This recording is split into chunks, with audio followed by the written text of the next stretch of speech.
तो जय हिंद प्यारे साथियों, स्वागत है आपका हमारा education YouTube channel ME centre में। आज के इस वीडियो में आप लोगों को हमारे क्लास 10th के भौतिकी के पहले लेसन प्रकाश के परावर्तन के पार्ट 3 क्लास होने वाली है। और आज के इस क्लास में आप लोगों को बताया जाएगा कि किस प्रकार समतल दर्पण में किरण आरेख खींचते हैं और उन्हीं किरण आरेख के माध्यम से किस प्रकार प्रतिबिंब बनती है, और अवतल तथा उत्तल दर्पण में भी हम किरण आरेख आज ही के वीडियो में खींच के आप लोगों को बताएंगे। और ये सारी चीजें आपको अच्छी तरह से, बहुत ही अच्छी तरीके से समझ में आ जाएगी। तो चलिए स्टार्ट करते हैं। तो पहले हम समझते हैं कि समतल दर्पण में कैसे किरण आरेख खींचा जाए, यानी कि किस दिशा में किरण आएगी और किस दिशा में वापस लौट जाएगी, ये हम आज के वीडियो में समझेंगे। ठीक है, तो सबसे पहले समतल दर्पण में किरण आरेख पढ़ेंगे। ठीक है, हमारा टॉपिक है पहला समतल दर्पण में किरण आरेख। समतल दर्पण में किरण आरेख। ठीक है, आज के अभी हम पहले ये पढ़ेंगे समतल दर्पण में किरण आरेख। तो चलिए सबसे पहले हम एक समतल दर्पण बना लेते हैं। ठीक है, देखिए समतल दर्पण बनाना बहुत ही बिल्कुल ही आसान है। ये एक आप लाइन खींच दीजिए, उसके बाद ऊपर या नीचे उसको रंग दीजिए। तो नीचे की साइड हम रख देते हैं। ठीक है, नीचे की साइड रंग दिए, इसका हम नाम रख देते हैं एम डैश। ठीक है, एम डैश। और देखिए इससे एक, इस पर एक हम किरणें इस दिशा में आपतित करा सकते हैं। ठीक है, यानी कि इससे दो दिशा में हम आपतित करा सकते हैं। समतल दर्पण पर किरणें हम दो दिशाओं में आपतित करा सकते हैं। एक ऐसी तरह से कि हम तिरछी किरणें देंगे और एक ऐसी जो हम लंबवत देंगे। और दोनों के दोनों किरण आरेख आप अगर समझ गए तो आप आसानी से समतल दर्पण में प्रतिबिंब बना सकते हैं और उसका किरण आरेख आप आसानी से खींच सकते हैं। ठीक है, तो सबसे पहले हम तिरछी किरणें देंगे। देखिए तिरछी किरणें आपतित हुई। ठीक है, तिरछी किरणें समतल दर्पण पर आपतित हुई, जो कि आपको हम बताए हैं प्रकाश के परावर्तन में, इससे पहले वाले वीडियो में पार्ट 2 में भी बताए हैं। ठीक है, तो ये तिरछी किरणें हैं। तो जितने डिग्री से, देखिए इसके ये हो गया आपतन बिंदु। ठीक है, ये क्या हो गया, आपतन बिंदु ओ से सूचित करेंगे। ठीक है, उसके बाद ये लौट जाएगी। ठीक है, तो ये परावर्तित किरणें होगी। क्या होगी, ये परावर्तित किरणें। और इनके बीचों बीच जो होती है ये एक अभिलंब होती है। आपतन बिंदु से खींचते हैं, ये अभिलंब होती है। तो एक आप समझ लिए कि अगर तिरछी किरणें पड़ेगी समतल दर्पण पे तो जितनी डिग्री की कोण बनाएगी अभिलंब से, उतने ही डिग्री की कोण परावर्तित किरणें बनाएगी। ठीक है, तो ये आप समझ गए। अब हम दूसरा बात करते हैं कि लंबवत पड़ेगी तो क्या होगी। लंबवत पड़ेगी तो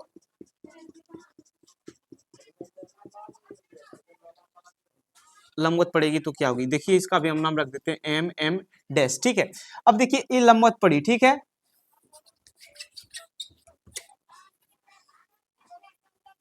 ये लंबवत पड़ी किरण है। ठीक है, तो इसका ये जो लंबवत पड़ी तो ये क्या हुआ, आपतन बिंदु है। क्या हुए, आपतन बिंदु, यानी ओ आपतन बिंदु हुए। अब इसका अभिलंब क्या होगी, अभिलंब यानी कि सीधा होता है। आपतन बिंदु के सीधे सीधे अभिलंब होती है। ठीक है, तो आपतन बिंदु के सीधे सीधे ये अभिलंब हो गए, यानी कि इसी पे अभिलंब हो गए। इसे हम काला से दर्शा देते हैं, जो कि बहुत ही अच्छा दिखेंगे। ये काला से दिखा देते हैं, टूटी फूटी रेखाओं में ये अभिलंब हो गई। ठीक है, ये काला वाला अभिलंब है।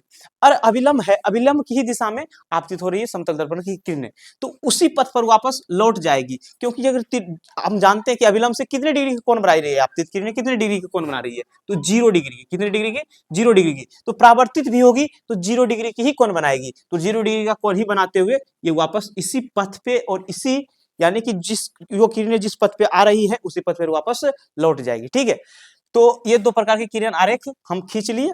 अब इसी किरण आरेख के माध्यम से, इसी प्रकार की जब आपतित होंगी किरणें, इसी के माध्यम से हम समझेंगे कि समतल दर्पण में प्रतिबिंब कैसे बनते हैं, और उसके किरण आरेख अभी हम वर्तमान में खींचेंगे। ठीक है, तो सबसे पहले से, नहीं तो इसके नीचे हम प्रतिबिंब बनाकर दिखा देते हैं। तो यहाँ लिखेंगे हम, अगला टॉपिक है समतल दर्पण में प्रतिबिंब का बनना। समतल दर्पण में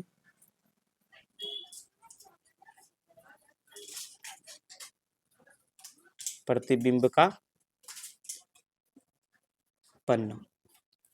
तो एक हम समतल दर्पण बना देते हैं पहले। ये हो गई समतल दर्पण। ठीक है,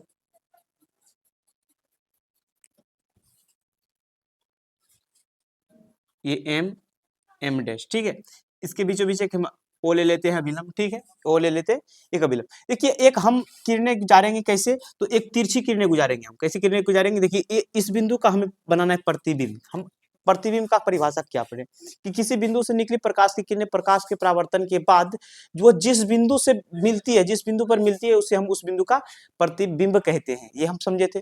तो इस बिंदु का प्रतिबिंब बनाना है, ठीक है, यानी ये ओ बिंदु है, क्या है, ओ बिंदु कह लीजिए या ए बिंदु कह लीजिए, ठीक है, ये ओ बिंदु है, इसका प्रतिबिंब बनाना है, हमें ओ डैश बनाना है, ठीक है।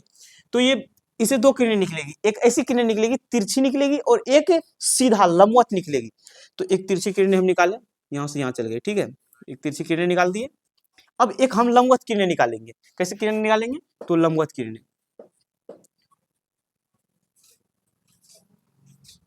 ठीक है, दो तरह की किरणें हम निकाल लिए इससे, एक तिरछी निकाले, एक लंबवत निकाले। तो हम दोनों का पढ़े हैं कि तिरछी किरण अगर निकलेगी तो वो किस प्रकार परावर्तन होगी। तो देखिए इसका अभिलंब, इसका अभिलंब यहाँ होगा, ठीक है, इसका अभिलंब यहाँ होगा, और ये जितने डिग्री अभिलंब बना, अभिलंब से कोण बना रही है आपतित किरण, यानी कि आपतन कोण जितने हैं, आई जितने हैं उतने ही होंगे आर, तो इतने ही डिग्री से ये, इतने डिग्री की कोण बनाते हुए आर ये परावर्तित हो जाएगी किरणें, ठीक है। उसके बाद ये हम तिरछी वाले पढ़ लिए।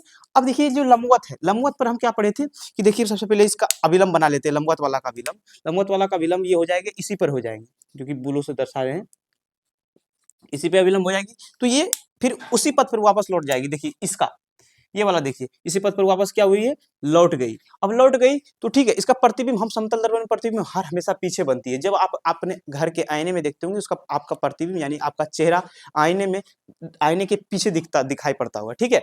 आगे से देखते हैं आईने से पीछे, यानी कि वो आभासी है, काल्पनिक है, सही में वो पीछे है नहीं, पर पीछे दिखता है, ठीक है। तो ये देखिए पीछे पीछे की ओर खींचते ये मिलेगा कहाँ,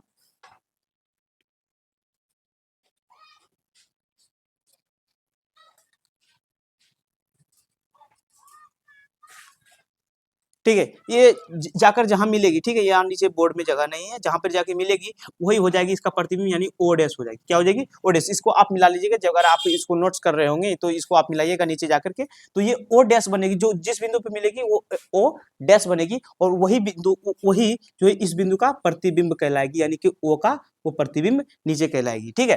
तो उम्मीद है कि ये सारी चीजें आप अच्छी तरह से समझ गए होंगे कि समतल दर्पण में किस प्रकार की किरणें आपतित होती है, तो परावर्तन किस प्रकार होती है, यानी कि अगर लंबवत पड़ेगी तो उसी पथ पर वापस लौट जाएगी, अगर तिरछी पड़ेगी तो जितने डिग्री से अभिलंब से कोण बनाएगी उतने ही डिग्री परावर्तित किरणें भी अभिलंब से कोण बनाएगी। ये दोनों चीजें आप आसानी से समझ गए, उसके बाद आप समतल दर्पण में भी प्रतिबिंब बना लेंगे। अब देखिए अब समतल दर्पण का कहानी खत्म हो गया, अब इसका हम विशेषता लिख लेते हैं, ठीक है, ये बगल में साइड में विशेषता लिख लेते हैं इसका। समतल दर्पण में कैसे प्रतिबिंब बनते हैं इसका विशेषता लिखते हैं। कुल मिलाकर 5 विशेषता होती है इसकी, 5 विशेषताएं आपको लिखा देते हैं, और समतल दर्पण में प्रतिबिंब कैसे बनती है। सबसे पहले लिखना है कि समतल दर्पण में बने प्रतिबिंब वस्तु के बराबर होती है, यानी कि वस्तु ऊंचाई बराबर प्रतिबिंब ऊंचाई, यानी कि वस्तु ऊंचाई प्रतिबिंब ऊंचाई। पहला पॉइंट ये है कि वस्तु ऊंचाई और प्रतिबिंब ऊंचाई। हमारा दूसरा पॉइंट है कि वस्तु के बराबर है, ये हो गया वस्तु के बराबर प्रतिबिंब बनेंगे, ठीक है। उसके बाद दूसरा पॉइंट है कि बस हर हमेशा सीधा प्रतिबिंब बनता है, समतल दर्पण में हर हमेशा सीधा प्रतिबिंब बनता है, तो सीधा, दूसरा विशेषता हो गया सीधा, यानी सीधा प्रतिबिंब बनता है,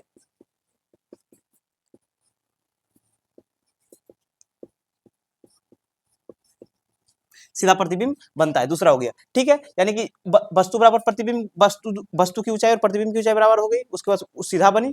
और तीसरा पॉइंट जो है हमारा कि वस्तु दूरी और प्रतिबिंब की दूरी, वस्तु दूरी बराबर प्रतिबिंब की दूरी, वस्तु दूरी बराबर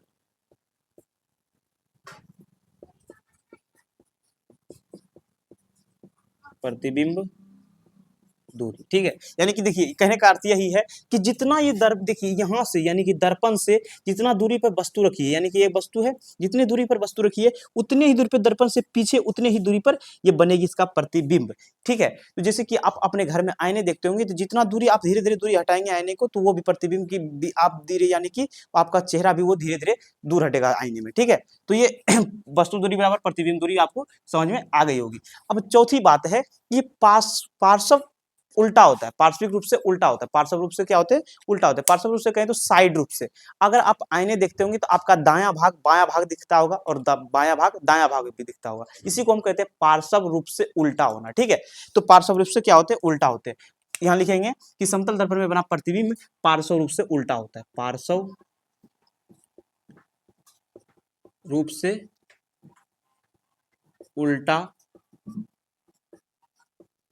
होता है। ये चारों के चारों पॉइंट ही है, इसकी विशेषता है, इसका विशेषता कर लीजिए या प्रतिबिंब बने उसको उसको आप निर्धारित कर लीजिए। ठीक है, अगर पूछे क्वेश्चन में, अगर एग्जाम में क्वेश्चन आए कि प्रतिबिंब समतल दर्पण में बने प्रतिबिंब की विशेषता बताएं या समतल दर्पण में प्रतिबिंब कैसे बनते हैं ये बताएं, तो ये सारी चीजें आप 4 पॉइंट्स जो कि अच्छी तरह से आप अपने हिसाब से आप अपने शब्दों में लिख दीजिए। बस मेन पॉइंट यही है, आप अपने शब्दों में बना के लिख दीजिए। जैसे कि हम बताते हैं ऊपर वाला, इसमें लिखेंगे कि समतल दर्पण में बना प्रतिबिंब वस्तु के बराबर होती है। समतल दर्पण में बना प्रतिबिंब की ऊंचाई वस्तु की ऊंचाई के बराबर होती है। दूसरा पॉइंट का अगर हम विस्तार से लिखें तो इसका लिखेंगे कि हर हमेशा समतल दर्पण में प्रतिबिंब सीधा होता है। हर हमेशा समतल दर्पण में बना प्रतिबिंब क्या होते हैं? सीधा होते हैं। उसके बाद इसमें लिखेंगे वस्तु दूरी, जितनी दूरी जितनी दूरी दर्पण से वस्तु की होती है उतनी ही दूरी दर्पण से प्रतिबिंब की पीछे की ओर होती है। आप इसे बना के इसे लिख सकते हैं। उसको पार्श्व रूप से उल्टा होता है, यानी कि दर्पण में, समतल दर्पण में हर हमेशा लिखना है, समतल दर्पण में सदैव प्रतिबिंब पार्श्व रूप से उल्टा होता है,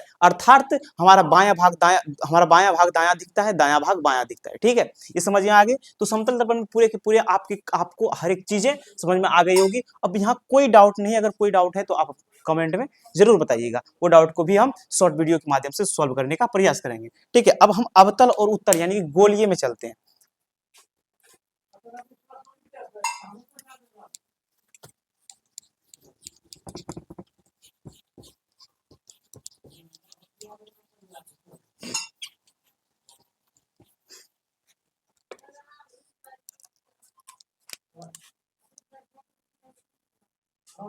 पॉइंट रहेगा हमारा कि गोलीय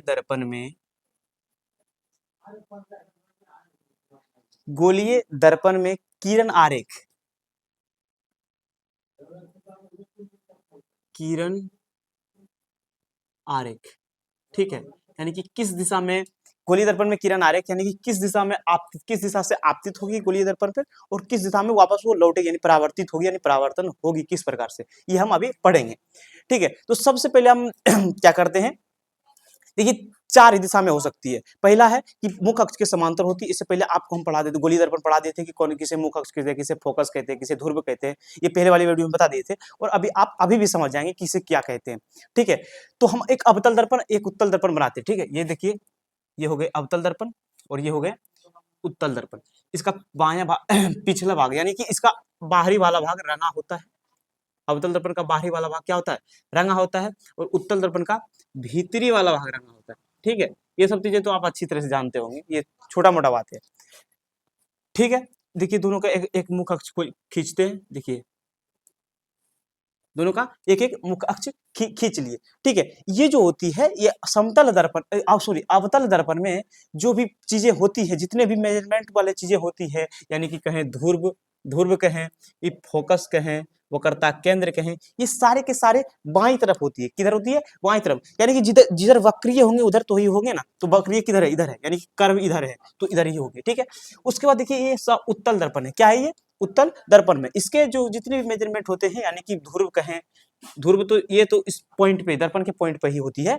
ठीक है, ये फोकस और ये वक्रता केंद्र, ये सब के सब पीछे होते हैं। ठीक है, इसके पीछे होते हैं, यानी कि ये कर्व इधर है तो इधर ही होंगे ना। यानी कि देखिए वक्रता केंद्र से ये एक वृत्त है। ठीक है, ये एक वृत्त है तो इसका केंद्र किधर होगा? इसके अंदर की ओर होगा ना, यानी कि जिधर वक्री है उधर ही होगा, थोड़ी इधर केंद्र होगा इसका। तो ये बातें आप अच्छी तरह से समझते होंगे। ठीक है, अब हम खींचने का प्रयास करेंगे किरण आरेख। सबसे पहले हम एक लेंगे समांतर। क्या लेंगे? समांतर किरण आरेख। ठीक है, अगर हम समांतर किरण आरेख खींचे, इसे थोड़ा अच्छा बनाएं तो ब्लू से दर्शाएं तो अच्छा लगेगा देखने में और स्पष्ट तरीके से दिखाई देगा, समझ में भी आएगी। देखिए ये है। ठीक है, ये समांतर गई और ये फोकस से होके आके गुजरेगी। किधर से गुजरेगी? तो फोकस से होके गुजरेगी। ठीक है, यानी कि इधर से गई और फोकस से होके गुजरेगी। तो ये आपको याद रखना है। ये सारी चीजें अगर आपको अच्छी तरह से याद हो गई तो जिस प्रकार आप समतल दर्पण में प्रतिबिंब इतना आसानी से बना लिए, उसी प्रकार आप अवतल दर्पण में भी प्रतिबिंब बना लेंगे। और हर बार बोर्ड एग्जाम के लिए भी काफी इंपॉर्टेंट है ये सारी चीजें आपके लिए, और आप इसे जड़ से समझ जाएंगे बहुत ही अच्छी तरह से और बहुत ही मजा आएगा ये सब सारी चीजें समझने में। अगर आप समझ गए तो इससे आप लाखों सौ सवाल आप खुद से बना सकते हैं और बोर्ड एग्जाम इससे संबंधित कोई भी सवाल पूछेगी तो आप चुटकियों में सोल्व कर सकते हैं इसको। ठीक है, ये हो गए। उसके बाद देखिए ये अवतल दर्पण में खींचे। अब उत्तल उत्तल दर्पण में देखते हैं। उत्तल दर्पण समांतर है। ठीक है, समांतर किरणें गई समांतर किरणें गई तो ये फोकस से होके गुजरते हुए प्रतीत होगी, फोकस से गुजरते हुए क्या होगी, प्रतीत होगी, क्योंकि ये पीछे होगी ना, तो इसे पीछे वाली चीजों को हम टूटी फूटी रेखा में दर्शाते हैं। ठीक है, दर्शा दिए, यानी कि ये इधर चल गए। ठीक है, ये इधर चल गए।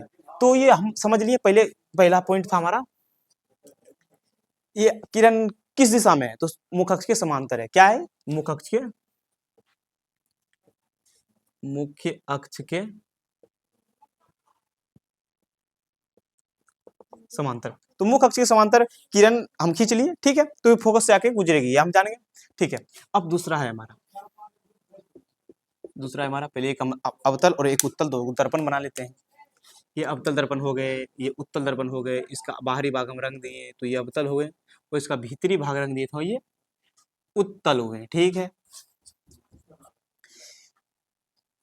एक एक मुख अक्ष खींच दिए दोनों का। ठीक है, मुख अक्ष खींच दिए, इसका पी यहाँ पे, इसका भी पी यहाँ पे, ये इसका सी एफ और ये इसका सी, और इसका ये एफ हुआ और इसका ये सी हुआ। ठीक है, अब हम इसमें क्या करेंगे, देखिए ये मुख अक्ष के समांतर थी तो फोकस से होकर गुजरे। ठीक है, मुख अक्ष के समांतर थी तो फोकस से गुजरती हुई प्रतीत हुई, लेकिन इसमें हम अब की बार फोकस से ही गुजारेंगे। ठीक है, तो मुख उल्टा मिलेगा। ठीक है, उल्टा मिलेगा, यानी कि हम फोकस से गुजारेंगे। ये देखिए,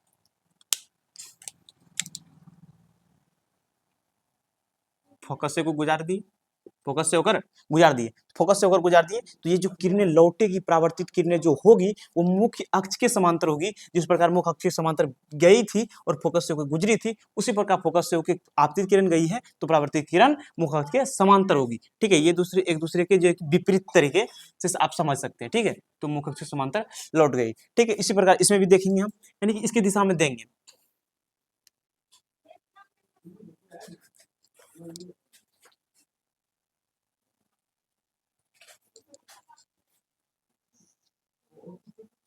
ठीक है, ये पीछे वाली रेखा को हम टूटी फूटी रेखा में दर्शाते हैं।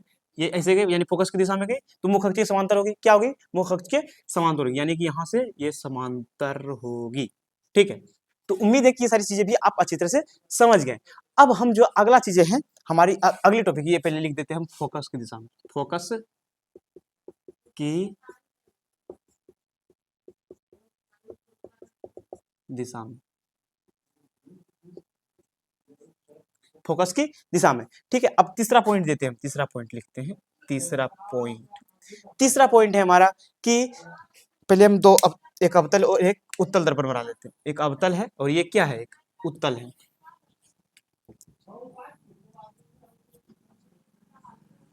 ठीक है, इसका पिछला भाग रंग देते हैं तो ये अवतल दर्पण हो गए, और इसका अंदर वाला भाग रंग देते हैं, उत्तल दर्पण होते हैं। दोनों के मुख अक्ष खींच देते हैं पहले।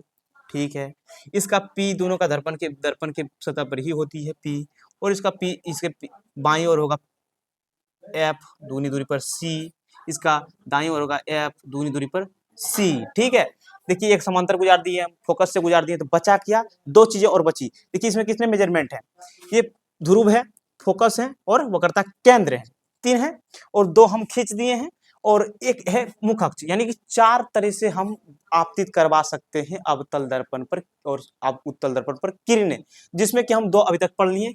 अभी जो हम यहाँ कराएंगे ध्रुव से कराएंगे, किधर से कराएंगे, ध्रुव से। तो चलिए ध्रुव से कराते हैं। ध्रुव से आपतित कराएंगे किरणें, तो आप जिस प्रकार समतल दर्पण में देखिए कि समतल दर्पण के तल से जिस प्रकार जितने डिग्री की कोण बनाती हुई अभिलंब से जाती है, उतनी डिग्री की वापस परावर्तित हो जाती है उतनी डिग्री कोण से। सेम सिचुएशन यहाँ पे वही होगी अभी। ठीक है, ये ध्रुव से जाकर गुजरेगी, ध्रुव पे आपतित होगी, ध्रुव की दिशा में आपतित होगी, तो ये क्या होगी कि ध्रुव की दिशा में अगर आपतित हुई तो जितने डिग्री के कोण यहाँ बने उतने ही डिग्री के कोण बनाती हुई परावर्तित हो जाएगी, उतने डिग्री के कोण बनाती हुई परावर्तित हो जाएगी। ये ऐसा बात है। अब इसमें हम देखते हैं कि इसमें भी उसी प्रकार की चीजें होगी, यानी कि समतल दर्पण का कार्य की ये अभिलंब जो है कि ये मुख अक्ष अभिलंब बन गया, इसमें भी मुख अक्ष क्या हुए, अभिलंब बन गया। अभिलंब की भांति कौन कार्य किया है, तो मुख अक्ष किया। जब हम अवतल दर्पण में या उत्तल दर्पण में कोई किरणें उसके ध्रुव की दिशा में आपतित कराते हैं तो जिसका बिहेव करता है अभिलंब का व्यवहार कौन करने लगता है, तो उसका अब ये मुख्य अक्ष यानी प्रधान अक्ष करने लगता है। ठीक है, ये समझ गए। और एक प्रकार की और बची है अभी, जो कि सबसे अंतिम होगी। आप अच्छी तरह से ये तीनों चीजें समझे, अब अगला चीजें भी आप अच्छी तरह से समझ जाएंगे। ये ध्रुव की दिशा में लिख देते हैं, ध्रुव।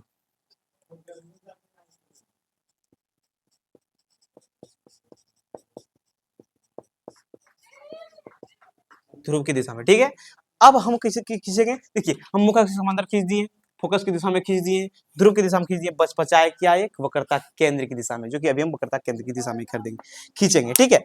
सबसे पहले हम एक अवतल एक उत्तल, देखिए इतना बार आपको रिपीट हो गया होगा कि अवतल और उत्तल में तो आप कभी भी डिस्टर्ब कर ही नहीं सकते हैं, कि आप चिन्ह ये घबरा ही नहीं सकते, इतना बार आपका रिवीजन हो गया उत्तल और अवतल। देखिए ये उत्तल हो गए, दोनों के दोनों खींचेंगे मुख्य अक्ष, ठीक है। ये पी हो गए यहाँ पे, इसका भी पी हो गया यहाँ पे, ठीक है। उसके बाद देखिए ये सी हो गए, इसके बीचों बीच एफ हो गए, इसका पीछे होगा सी, ठीक है, इसका पीछे सी हो गए, थोड़ा इधर करके छोटा में से बनाते हैं, तब होगी, एडजस्ट हो जाएगी, ठीक है। अब देखिए ये चीज आप समझिएगा कि आपकी हम किरणें किससे आपतित कराएंगे, यानी वक्रता केंद्र से, वक्रता केंद्र से की दिशा में आपतित कराएंगे, वक्रता केंद्र की दिशा में आपतित कराएंगे, वक्रता केंद्र की दिशा में आपतित कराएं।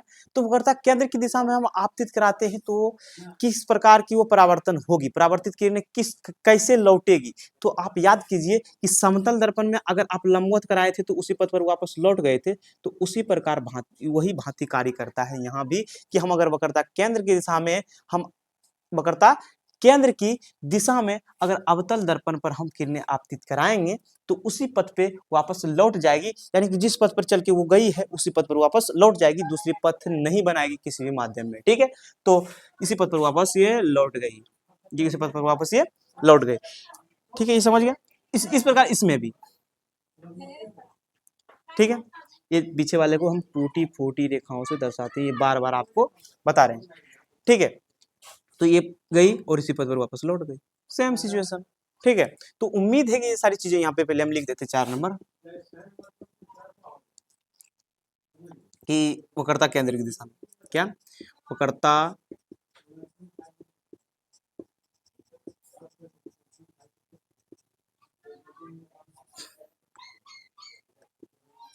केंद्र की दिशा में। तो आई होप ये सारी चीजें आप बहुत ही अच्छी तरीके से समझ गए, कि हमें उम्मीद है कि ये सारी चीजें आप बहुत ही अच्छी तरह से समझे, और इसके बाद वाली जो चीजें क्लास होगी हमारी, इससे भी जबरदस्त आपको समझाएंगे, क्योंकि अगर आपको ये सारी चीजें अच्छी तरह से समझ में आ गई तो अगली क्लास आपको ऑटोमेटिक आपको अच्छी तरह से समझ में आने लग जाएगी, और दर्पण में प्रतिबिंब आप चुटकियों में बना देंगे, ठीक है, और बहुत ही आसान लगने लगेगा। जिस प्रकार हम अभी इससे पहले देखिए किया कि एक समतल दर्पण में कैसे प्रतिबिंब बनाते हैं, समतल दर्पण में प्रतिबिंब आप नहीं सीखे होंगे कहीं भी कि समतल दर्पण में कैसे प्रतिबिंब बनाते हैं, लेकिन हम क्या बहुत ही आसान तरीके से देखिए, हम हर एक चीजें बेस से उसके लेके चलेंगे, यानी उसका आधार क्या है, वो टिकी हुई है किस चीजों पे, वो टिकी हुई चीजों पे लेकर हम आपको शिखर तक लेके जाएंगे, और यही हमारा संघर्ष है, यही हमारा संकल्प है कि हम हर एक चीजें आप तक पहुंचाएं, जिससे आप क्या है अनजान है, जो चीजें आपको नहीं आती है वो सारी चीजें हमारी बताने का फर्ज है। तो ये सारी चीजें आपको अच्छी तरह से समझ में आई होगी, हम उम्मीद करते हैं। इसी प्रकार हमारे वीडियो को देखने के लिए, आप लोगों को हमारी वीडियो पूरा देखने के लिए धन्यवाद। तब तक के लिए मिलते हैं अगली क्लास में, तब तक के लिए जय हिंद जय भारत।